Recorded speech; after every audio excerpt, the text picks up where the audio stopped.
महकमा wild life की तरफ से government girls higher secondary school Banihal में इंसान और जंगली जानवरों के तसादुम की वजूहात के हवाले से एक प्रोग्राम का इनकाद किया गया।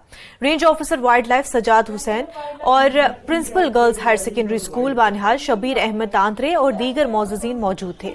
इंसानों और जंगली जानवरों के तसादुम की वजूहात पर पेंटिंग और मुबाहिसे का मुकाबला किया गया।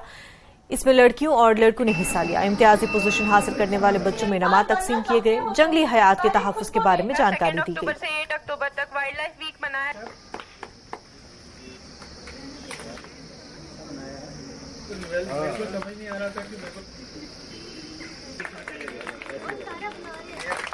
हमने आज जो वाइल्ड लाइफ वीक सेलिब्रेट किया जाता है 2 से 8 अक्टूबर तक, उसमें हमने क्या किया, आज का जो टॉपिक था वो था मैन कॉज इन वाइल्ड लाइफ कन्फ्लिक्ट। तो इसमें हमने देखा कि इंसान क्या ऐसी चीज़ें करते हैं जिनकी वजह से ह्यूमंस पे अटैक होते हैं वाइल्ड एनिमल्स की तरफ से।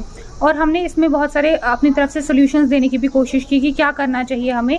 इसमें बहुत सारे कॉजेज़ होते हैं, जैसे कि डिफॉरेस्टेशन हमने देखा, सेटलमेंट एक्सपेंशन होती है, उसकी वजह से भी जो है जानवर सिटीज़ में आना शुरू कर देते हैं। जैसे ये प्रोग्राम हुआ, इससे हमें ये पता चला कि जैसे हम कोई क्रॉप्स वगैरह उगाते हैं तो जानवर आके उनको खा जाते हैं, ख़त्म कर लेते हैं। तो हमें बाद में बहुत दुख होता है कि इन्होंने ख़त्म कर दिया। फिर हम स्केयर क्रॉप वगैरह बनाते हैं उनको डराने के लिए, लेकिन हमें ये पता नहीं, हम पहले उनके घर में जाते हैं, घुसते हैं और उन पर अटैक करते हैं, उनका घर पूरा उजाड़ देते हैं। जैसे जंगल उनका घर है, हम उन पर अटैक करते हैं, फिर उनको और क्या जगह रही उनको, वो भी आते हैं, फिर वैसा ही अटैक करते हैं हम पर। हमें उसलिए जंगलों को काटना नहीं चाहिए। मैं बहुत खुश हूँ, इस इंस्टीट्यूशन से भी खुश हूँ, और जो बच्चों में हम खुश हैं कि जो बच्चों में हमने अवेयरनेस करना था वो उधर से ही हमें बता रहे थे कि ऐसे ऐसे these are the factors why this conflicts are being occurred.